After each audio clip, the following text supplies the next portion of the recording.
Shao ഈ കിടാവു എന്ന് പറയാൻ പാടില്ല. അതുപോലെ കിടാവിനെതിരെ ശപിക്കുന്ന വാചകം പറയാൻ പാടില്ല. ചില സ്ത്രീകളുണ്ട് തൊള്ളക്കൊരു ലൈസൻസുമില്ല, വായയിൽ വരുന്നത് ഇങ്ങനെ വിളിച്ചു പറയാണ്. മക്കളാണോ നോട്ടല്ല. സ്വന്തം മക്കൾക്കെതിരെ നാശം വിളിച്ചു പറയുന്ന എത്ര ഉമ്മമാരുണ്ട്. പറ്റൂല ഉമ്മമാരെ, ശ്രദ്ധിക്കണം.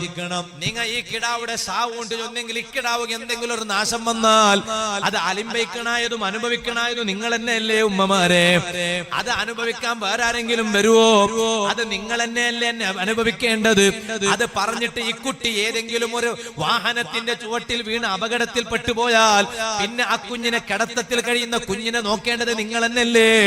അതുകൊണ്ട് ഒരു ദുർഘട സാഹചര്യത്തിൽ പോലും സ്വന്തം മക്കൾക്കെതിരെ ശാപവാക്ക് പറയുന്ന ഉമ്മമാരാകരുത്.